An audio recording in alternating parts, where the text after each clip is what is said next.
en el tiempo, retrocedamos en este caso, estábamos en el año 2011 y nos vamos, Monty Salfate. Peliculaza. 2006, peliculaza que Salfate decía, la quiero comentar.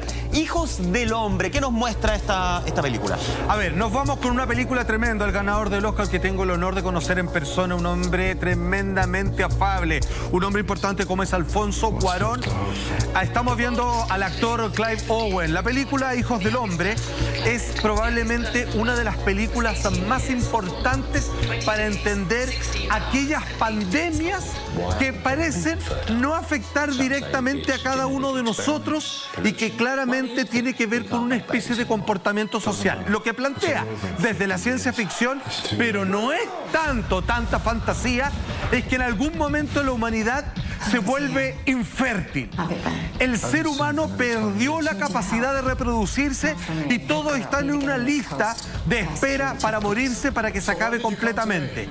¿Cuál es la única salvedad? Que existe una mujer, ahí la están viendo, que ha logrado quedar embarazada. Ella es el secreto en su cuerpo y el bebé que porta en su vientre. Está la respuesta a cómo poder recuperar la posibilidad de que no se extinga la raza humana. Importante decreto que marca esta película, porque como pueden ver, tiene que ver con una inmigrante, porque lo que plantea Los Hijos del Hombre es el problema social que se da cuando hay caos en un lugar y comienzan a echarse la culpa generalmente a inmigrantes, a las minorías, y que finalmente lo que plantea este film es que quizás en la mezcla, en la exquisitez de la integración de las razas y en aceptar a todos como iguales, es donde está la única salvación. Importante película esta.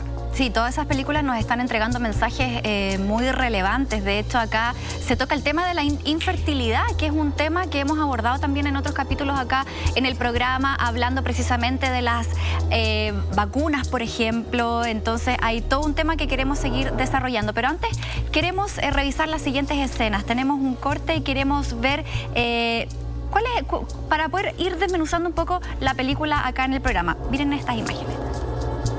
Baby Diego was stabbed outside a bar in Buenos Aires after refusing to sign an autograph. He struggled all his life with the celebrity status thrust upon him as the world's youngest person.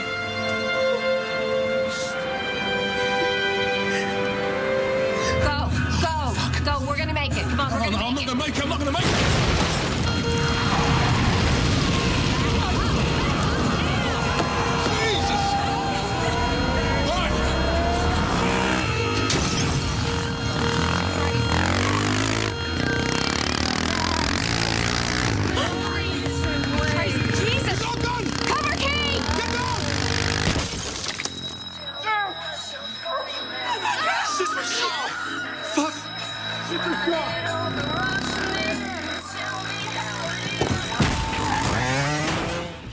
Lo que estamos viendo es una de las escenas características. Ellos están portando. Clive Owen es un ex activista que hoy día está completamente entregado a su suerte. Ya no le interesa luchar por causa alguna porque está todo en una cuenta regresiva a morir. Se acaba de morir al comienzo de esta escena el ser humano más joven, una persona de 27 años que vivía en Buenos Aires, Argentina, y con eso se extingue toda posibilidad de entender de que la raza humana tiene sus días contados. Atención con lo que estamos viendo, porque esto es cine puro. Plano secuencia se entiende cuando yo, sin hacer un corte, sin hacer montaje, logro hacer un proceso de inmersión en el espectador para que se sienta parte de la escena. Como están dentro de un auto en aquel momento, yo voy uno más dentro de ese vehículo que está siendo perseguido porque están protegiendo a esta mujer que es la única que logró embarazarse y que en ella está la respuesta a la cura para que la humanidad pueda seguir procreándose. Entonces, ¿cuál es el problema? ¿O cuál es la propuesta del director? Es que cuando hay un caos social, mundial, pandemia, y a alguien no le toca, ¿por qué? Por ejemplo, en este caso, yo me siento bien, o en el caso del estallido social, alguien dirá, ¿y a mí qué me importa? Yo tengo pega, todo lo demás. Lo que te hace la invitación a la película es que estamos todos reunidos en una problemática colectiva y te hace en esa escena sentir parte de la persecución y de que tú eres un eslabón más de una cadena que te tienes que unir a la solución y entender los problemas de los demás para poder salir todo. Porque si la gran mayoría friega, tú también te vas en ese barco y se hunden todos. No hay solución si ese eslabón no se maneja justamente con los que tienen el problema y encima con la dificultad en la cara y con los que están en una situación de mayor privilegio. Tú lo decías, Monty, una película que habla, en algún aspecto toca justamente el tema de la infertilidad. Es un problema. Que es un problema que está atacando cada vez más al mundo entero, y nosotros como país, en lo personal, somos un país que está...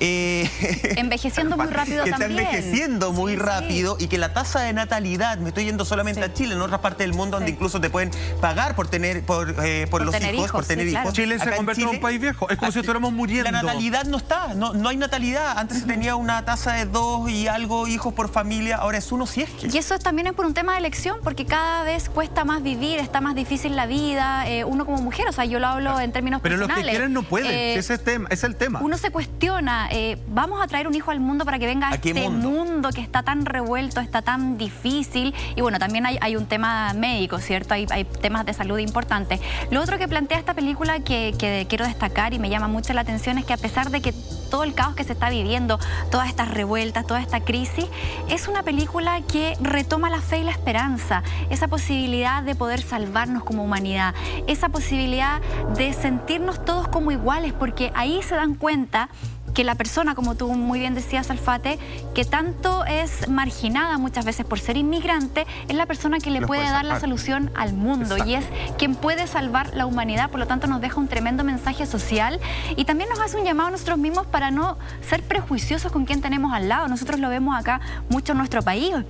Hoy día tenemos muchos inmigrantes y muchas veces son mal mirados, son maltratados. Hoy día mismo en la pandemia son uno de los sectores más afectados también por cómo viven, por ejemplo, en sectores de hacinamiento. Hemos visto cómo vecinos de pronto han ido a reclamarles y a marginarlos porque hay un contagio de repente en esa zona y les echan la culpa. Entonces, todas estas películas, todo esto que vemos en la ficción es una fiel realidad de lo que estamos viviendo hoy día, y tenemos que empezar a comprender eso para sacar las mejores lecciones y poder seguir adelante. El problema y lo doloroso creo que es que se tengan que vivir cosas como esa escena, bajo otra lógica. Claro. Esa escena, claro, puede ser un poco grave, exagerada, pero son escenas que se están viviendo de persecución, de peleas, de conflictos sociales. Refleja también un poco el tema del conflicto social. Exactamente, no es exageración. Me quedo pendiente del estornudo de Salfate. A ver si la infertilidad es algo que estamos mirando más ahora, se está originando por algunas cositas. De un tiempo a esta parte, digamos, por distintas razones que amerita, digamos, casi un programa aparte. Sí. Mucha gente que quiere tener familia no puede, cuando antes, digamos, era una facilidad impresionante. Sí. Ahí hay cosas de la naturaleza, hay cosas del estrés, hay cosas de la tecnología que afectan nuestro cuerpo y un largo etcétera. Pero importante esa película, además que son todas tremendamente entretenidas, digamos, y ultra premiadas en festivales internacionales. Muy buena Así película. Es. Oye, nos vamos a otra película, ¿les parece? Retrocedemos más en el tiempo. Esta debo reconocer que la vi ayer. Y quedé impactado. Porque puede ser un reflejo... Ah, no, me equivoqué, vamos a pasar a otra. Pero también puede ser un reflejo, nos vamos con ceguera. Absolutamente, nos vamos con esta película del año 2008, que está basada en ensayos sobre la ceguera del premio Nobel del portugués Saramago. Bueno, ¿qué es lo que pasa? Ojo con esta cinta, que una vez más también actúa Julianne Moore, la misma persona que vimos en la película anterior. Ella está muy buena. Y consiste en una propuesta hipotética sobre una especie de pandemia o enfermedad misteriosa blanca que le llaman, obviamente, la pandemia blanca, precisamente. Y es espontánea y sin explicación alguna, comienza a perder el sentido de la visión. Ya, a ver, y se contagia, o sea, el contacto entre las personas comienza a esparcir esta condición donde tú no tienes ningún síntoma de enfermedad propia o vinculado a algún resfrío o alguna enfermedad crónica, pero pierdes completamente la vista. Quiero que me sigan en lo siguiente. Lo que plantea este ensayo sobre la ceguera, simplemente llamada Ceguera, su versión cinematográfica estupendamente realizada y llevada a la pantalla, tiene que ver sobre una propuesta que se viene arrastrando de la literatura fantástica desde hace décadas, que dice: aquella persona que no puede verse al espejo, ha perdido toda vergüenza y moral y por lo tanto comienza a surgir todo el instinto brutal del ser humano. Porque cuando quedan todos ciegos y quedan recluidos, la gente que está en el trabajo no puede volver a casa, no tiene cómo volver, manejar, no se va a perder en el camino, comienzan a recluirse nuestros protagonistas en un centro hospitalario y comienza a generarse una especie de leyes cerradas con tribus donde hay abusos de las mujeres, donde incluso aquellas personas que eran ciegos de nacimiento tienen cierto poder por su práctico con respecto a los demás. Hasta que aquí viene el gran quiebre de la película, que Julianne Moore vuelve a recuperar la vista y se transforma en una especie de mutante indeseado cuando por fin a un ser humano en particular se le da la oportunidad de revisar a su alrededor cómo se comporta la gente cuando ha sido atacado por un mal tan extraño como perder la vista, y luego cómo ella tiene la capacidad de sacarle literalmente una foto hasta dónde es capaz de llegar el ser humano. Notable cinta, ceguera. ¿Podemos ver el adelanto, no? Maestro, Vamos. veamos la gran escena que hemos guardado para ustedes.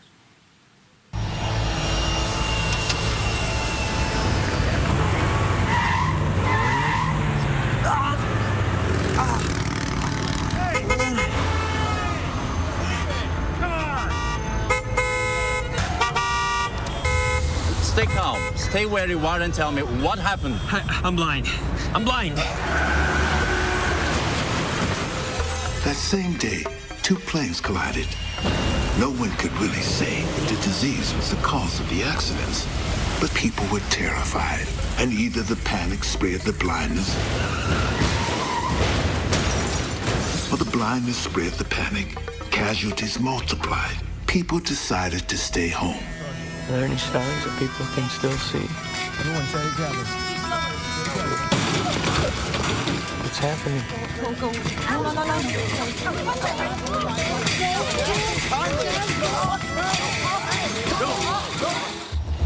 Mira, perdón, cortito, simplemente quiero agregar lo siguiente. En términos evolutivos, para nosotros la visión es muy importante porque el ser humano es una criatura completamente paranoica, indefensa, que tiene miedo.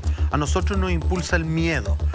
La posibilidad de ver es la única posibilidad espacial temporal de hacer cálculos y ver hacia dónde nos estamos moviendo, dónde está el peligro y cuáles son los cálculos de desplazamiento para que las cosas ocurran más o menos como quisiéramos.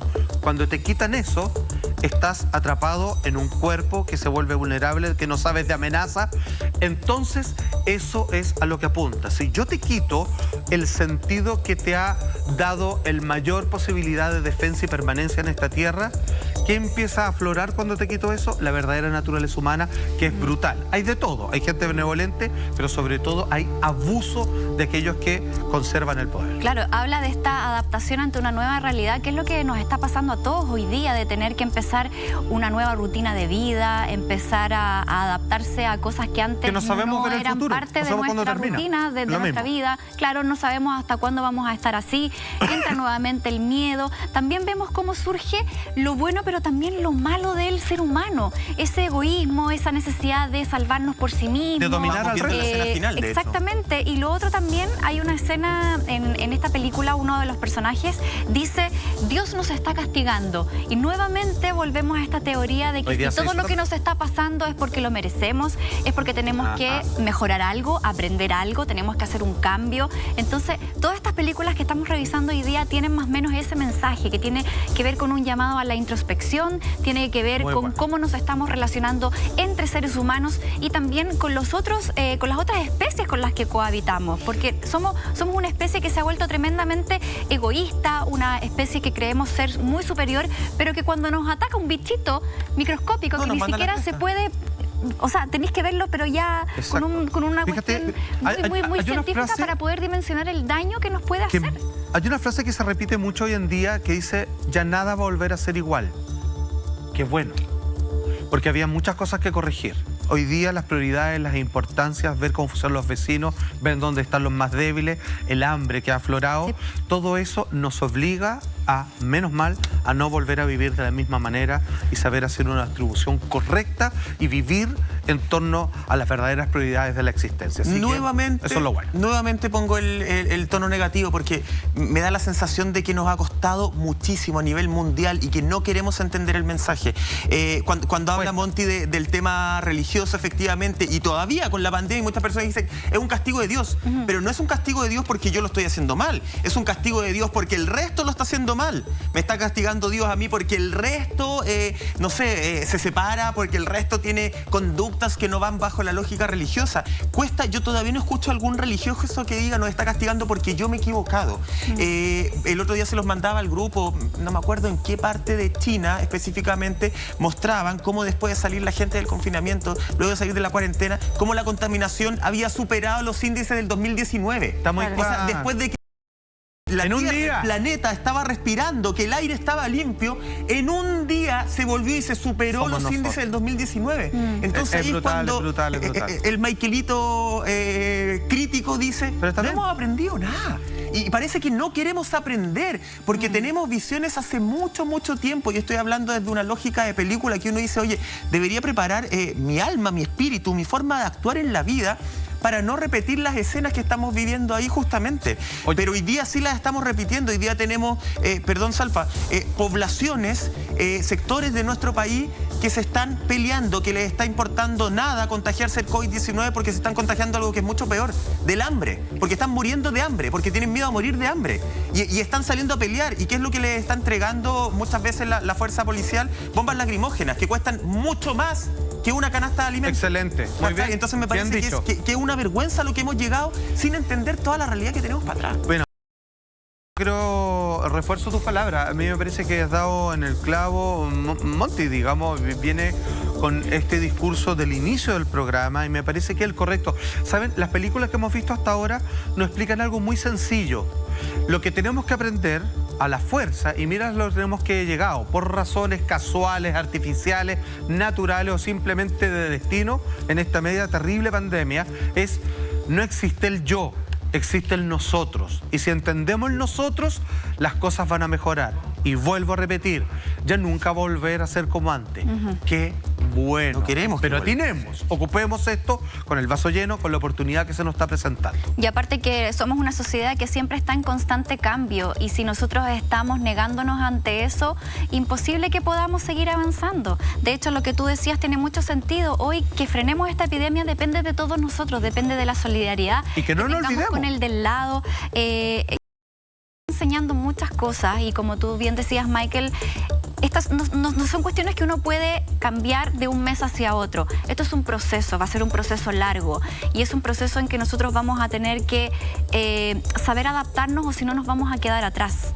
Mucha gente también está muriendo producto de eso, por no querer de repente darse cuenta, no sé, lo hablo desde los empleadores, por ejemplo. Hay empleadores que siguen siendo muy agudos con sus trabajadores, por ejemplo, no les quieren dar facilidades para teletrabajar. Entonces, son todas esas cosas las que tenemos que empezar a cambiar hoy en día, porque el mundo nos está mostrando que por ahí va el nuevo futuro también. Entonces, es un proceso que yo sé que va a tomar tiempo, pero tenemos que tener la voluntad de acceder a ese cambio. Y ahí está, y ahí donde radica todo, en la voluntad de querer hacer las cosas distintas. La voluntad con los populistas. Y en el caso del teletrabajo, ya lo último amargo que voy a decir, ojo, el teletrabajo tampoco es 24/7. Hay empresas que se están pasando y que están teniendo sus trabajadores conectados al computador todo el día y todos los días. Voy a destacar, sí, cosas positivas para que no digan que estoy tan amargo hoy día. Tremendos elencos ya de las 3 películas que hemos realizado. Sí, son películas importantes. Y son películas que además a la gente le están llamando poderosamente la atención ahora. De hecho, revisaba algunas estadísticas. Hace un par de meses Contagio, la primera película que revisamos, estaba en la lista de Warner, estaba más o menos hace 2 meses en el lugar 270. Hoy día es la película más demandada de esa casa de estudio junto a la saga de Harry Potter. O sea, subió el ranking y absolutamente todo. Hay películas como la que vamos a revisar en un rato más que está dentro de las 10 más vistas en plataformas como Netflix, que hace 2 meses no existía en ese ranking. Todas las películas que hemos revisado hasta ahora nos han hablado un poco de el comportamiento humano en su individualidad y en el colectivo. En todas y cada una hay revueltas sociales y no es para menos. Sin embargo, hay una que es tremendamente importante porque nos habla sobre cómo manejan las pandemias los poderes fácticos, los gobiernos, las fuerzas militares, que es una contención para nada amorosa, sino que tiene que ver con el secretismo. ¿Qué tal si yo les digo que existe una película en donde es una problemática las estadísticas de personas contagiadas y empiezan a eliminarla, comienzan a asesinarla? Le digo yo que oculta la información del origen de la pandemia para no reconocer las culpas de un país en particular. ¿Qué tal si le digo yo que esta película te cuenta cómo ocultar hasta el fin de los tiempos cómo se provocó un contagio y que la solución estaba en solo la primera persona que quizá hoy está guardada en China podría estar salvando a todas las personas hoy día sufriendo con la pandemia? Esa película se llama Pandemia, es del año Epidemia de 1990. Ahí estamos viendo parte, obviamente, de sus escenas. El detalle, las similitudes, todo lo que estamos viviendo parece estar reflejado en este film. ¿Que lo revisamos? ¿Cuándo? A la vuelta de esta breve pausa comercial.